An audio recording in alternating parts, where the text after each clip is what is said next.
లాస్ట్‌లో కూడా బొమ్మన గారు స్టాచ్యూ చూడకుండా వెళ్ళిపోదాం, చరణ్ గారిని కలవకుండా వెళ్ళిపోదాం అంటాడండి. చరణ్ ఎందుకు నేను కలవకూడదు అనుకున్నాడు బొమ్మని రాణి అంటే అంతే. ఆ గుడ్ ఫీలింగ్ అలా ఉండిపోవాలంటే కలవకుండా ఉండటమే కరెక్ట్. లాస్ట్ ఫేజ్ వరకు కూడా అలా కూర్చొని చూస్తున్నారు సార్. లాస్ట్‌లో కూడా ట్రైన్‌ని ఇలా ఎక్కి ఆగి ఆగారు ఇలా కొట్టిలా కొట్టాను చరణ్ అంటే అవును, అది ట్రైన్ వచ్చింది కదా. అవును సార్. మరి ట్రైన్ ఉంది కదా ఎందుకు నడిపించావే బాబు అంటే మేము పడ్డ బాధ మీకు తెలియాలి అని చెప్పేసి బాగుంది. మంచి సమ్మప్ అది బాగుంది. అంటే పెద్దిగాడి కోసం ఆ రోజు బండి ఆగింది సార్. మా జీవితాలు మొదలయ్యాయి. మాకు స్కూల్ వచ్చింది, వైద్యం వచ్చింది, సర్కారు వచ్చి మా అవన్నీ క్రిస్ప్గా చాలా బ్యూటీతో పట్ట పట్ట పట్ట చేస్తారు అని జరుగుతుంది. లాస్ట్లో మళ్ళీ వస్తారు కదండి చరణ్ గారు స్క్రీన్ మీదకి, పెద్దగా నరుస్తాడు కదండి. అది ఎక్కడ బర్న్ అవ్వాలో తెలియలేదండి ఎవరికైనా. భువన్ గారికి గట్టిగా పట్టుకుని పెద్ద అని అరిస్తే అప్పుడు కొండల మధ్యలో కుక్కను పట్టుకుని వెళ్తూ ఉంటారు. అంతే సడన్ డిసప్పర్ అయిపోయి అనుకోకుండా గుడ్ ఫీలింగ్. పుడతామేటి మళ్ళీ చూస్తావేటి మళ్ళీ ఇలాంటి సినిమాని ఇలాంటి సినిమాని మళ్ళీ చూస్తావేటి అనిపించింది. అది ఫెంటాస్టిక్. సతీష్ గారికి ఇది ఒక ప్రౌడ్ ఫిలిం ఇది. అండ్ ఆయన ప్రైడ్. ఆయన ఇంకా తర్వాత బోర్డు సినిమాలు తీయచ్చేమో కానీ ఇది ఇచ్చేటటువంటి సాటిస్ఫాక్షన్, ఇది ఇచ్చే గుర్తింపు, ఇది ఇచ్చిన రెస్పెక్ట్ కానీ అది సతీష్ గారు యూ డిజర్వ్ దిస్. అండ్ దీని వెనకాల మీ సపోర్ట్, మీ ఇలాంటి సినిమా తీసినందుకు నాకు కూడా చాలా ప్రౌడ్. సార్ మీరు ఒప్పిన టైంలో చెప్పారు సార్ నాకు, డబ్బులు ఎలాగైనా వస్తే రెస్పెక్ట్ సంపాదించి ఫస్ట్ అని. ఈయన డబ్బులు ఎలా సంపాదించుకుంటారు ఆయన. ఆయనకు ఉన్నటువంటి కన్స్ట్రక్షన్ అయితేనే, ఆయనకున్నటువంటి డిజిటల్ ఐటీ వలన అయితేనే. కానీ ఈ సినిమా ద్వారా గుర్తింపు, ఒక రెస్పెక్ట్ వచ్చింది. అది ఈయన ఫుల్గా ఎంజాయ్ చేస్తున్నారు. బికాజ్ ఆయన సపోర్ట్ ఈ సినిమాకి అంతగా ఇచ్చారు.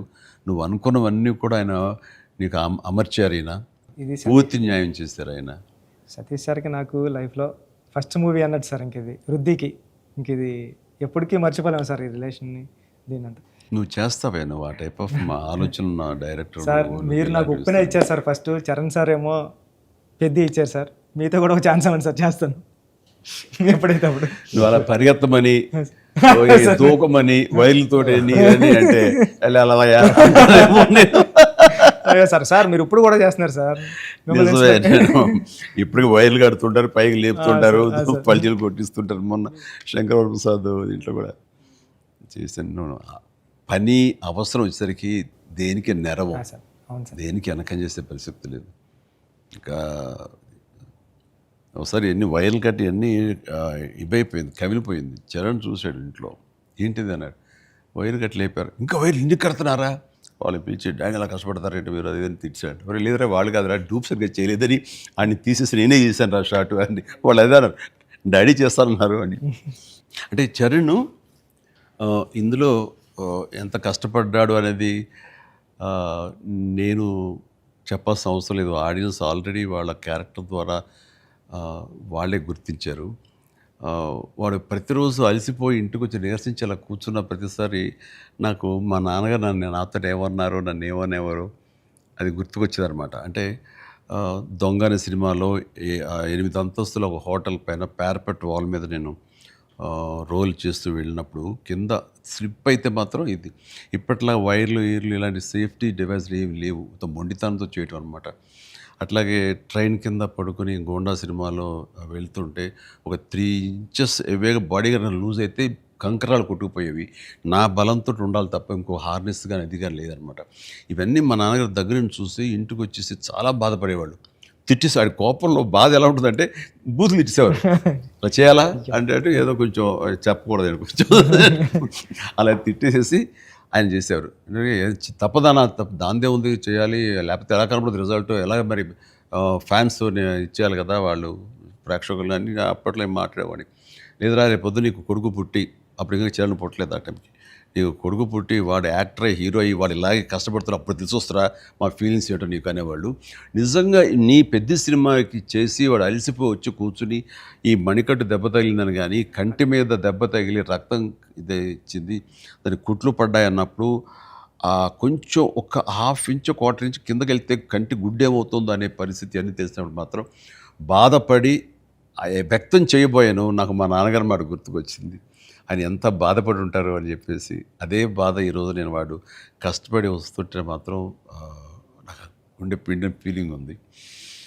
అయితే సినిమా చూసిన తర్వాత కొన్ని ఎపిసోడ్స్ గురించి చెప్పాల్సి వస్తాయి. ఇందులో ఇంటర్వెల్ నుంచి మాత్రం సినిమా మనిషిని కట్టిపడేసింది, ప్రేక్షకుడిని తారాస్థాయికి తీసుకెళ్ళిపోయింది. ఎమోషనల్ జర్నీ చేయించి ఒక రోలర్ కోస్టర్ రైడ్ లాగా చేయించి అప్ అండ్ డౌన్ చేయించి పినాకిల్ ఇంకా తారాస్థాయికి తీసుకెళ్ళి అక్కడ వదిలిపెట్టారు సినిమాని. ఆటల్లో ముఖ్యంగా చెప్పాలంటే హాస్పిటల్ సీన్ బుచ్చి సార్. బా, నా భూతో నా భవిష్యత్తు తలుచుకో నాకు గగురు పడొస్తుంది, గూస్ బంప్స్ వస్తున్నాయి. హాస్పిటల్స్ అసలు హాస్పిటల్ సీను వాడి నటనకి మాట్లాడుతూ చూడు నిజం సార్.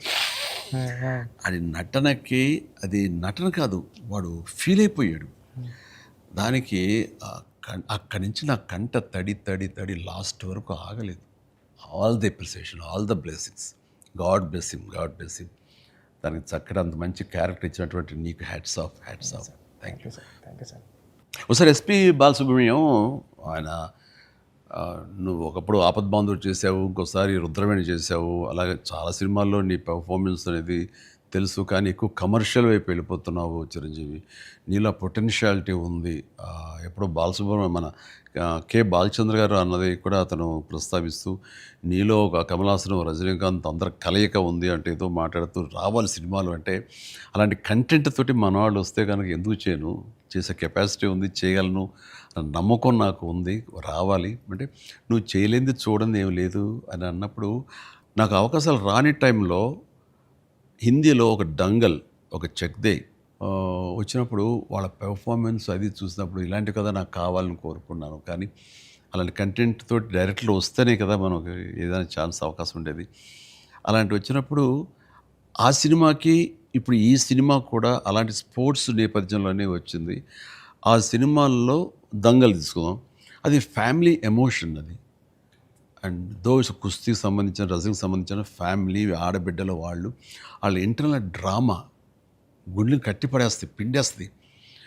అండ్ నీ సినిమా ఈ పెద్ది వచ్చేసరికి రస్టిక్ స్పోర్ట్స్ డ్రామా అండ్ అవేర్నెస్ని మోటివేట్ చేస్తూ ఒక రకమైన ఎడ్యుకేటివ్ ఫిలిం ఇది. ప్రతి ఒక్కరికి, ప్రభుత్వాలకి అయితేనేవి, చిన్నపిల్లలకి, తల్లిదండ్రులకి, ప్రేక్షకులకి, అందరికీ ఒక అవేర్నెస్ ఆలోచింపచేసే సినిమా ఇది. అందుకని అవి క్లాసిక్ స్పోర్ట్స్ డ్రామాలైనా ఇది రస్టిక్, ఒక గ్రామీణ నేపథ్యంలో ఉండేటటువంటి మట్టి కథ, మట్టి గేమ్స్, మట్టి మనుషుల కథ ఇది. అందునే దీనికి ఎక్కువ లాంజివిటీ ఉంటుంది, దీనికి ఎక్కువ ఆదరణ ఉంటుందని నా భావన. అండ్ దట్ వే ఇలాంటి కథ చరణ్ రావటం అనేది నేను మిస్ అయింది, చరణ్ పొందాడు. కాబట్టి ఆ అవకాశం వచ్చింది కాబట్టి కొంతమంది చిరంజీవిని మించిన వాడు చరణ్ అంటున్నారు, ఒప్పుకుంటున్నారు మనస్ఫూర్తిగా. కానీ ఒక తండ్రిగా గర్వంగా ఉంది, ఒక నటుడిగా కొంచెం కష్టంగా ఒప్పుకోవాల్సి వస్తుంది.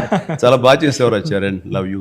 గ్రామీణ వాతావరణం ఈ నేపథ్యంలో కథల్లో అఫ్కోర్స్ మీ గురువు గారు సుకుమార్ పెట్టింది పేరు. సుకుమార్ సినిమా రంగస్థలం కానీ ఇప్పుడు ఈ సినిమా ఇది చూసినప్పుడు నాకు అఫ్కోర్స్ నిన్న మొన్న చనిపోయారు, దివంగతులయ్యారు భారతిరాజా గారు. కొద్ది రోజుల క్రితం నేను భారతిరాజా గారు కూడా ఈ బుచ్చి సుకుమార్ లాగానే ఆలోచిస్తారు. ఆయన 16 వయదునీళ్ళ దగ్గర నుంచి మొదలు మర్యాద కానీ ఇలాంటి సినిమాలన్నీ, నా ఆరాధన సినిమా, ఇవన్నీ కూడా చూస్తాను. నేను వాటి డిస్కస్ చేసుకుంటున్నాను. ఆ 2 డేస్లోనే నిన్న మొన్న ఆయన చనిపోయారని తెలిసినది. ఇది డ్యూ రెస్పెక్ట్ ఆయనకి, మనస్ఫూర్తిగా మనం ఆయన ఆత్మశాంతి చేకూరాలని ఈ సందర్భంగా కోరుకుంటున్నాను. అండ్ ఆయన ప్రస్తావన ఎందుకు వచ్చిందంటే అలాంటి సినిమాలకు ఆయన పెట్టింది పేరు. అదే రొమాంటిక్ సినిమాలు అవని, లేకపోతే drama Avani, family drama Avani. And very good, ఆయన గ్రౌండెడ్. అలాగా మళ్ళీ సుకుమార్ గారు, మీరు మన తెలుగులో అంత గ్రౌండెడ్ ఫిల్మ్స్ తీస్తుంటారు. మీ ఆలోచన అవి కానీ రస్టిక్గా ఉంటాయి, రూరల్గా ఉంటాయి, గ్రామీణానికి సంబంధించినవి ఉంటాయి. అట్లాగా ఆయన ఇందులో మనస్ఫూర్తిగా నేను ఇలాంటి ఒక శిష్యుడికి ఇన్స్పైర్ చేసి ఇలాంటి మంచి కథ ఎన్నుకోవడానికి, ఆలోచించుకోవడానికి ఒక కథకుడుగా, ఒక డైరెక్టర్గా నువ్వు అతనితో అసోసియేట్ అయ్యి నువ్వు నేర్చుకున్నందుకు, నేను ఇన్స్పైర్ చేసేందుకు, నీలాంటి వ్యక్తిని ఈ పెద్ద ద్వారా మాకు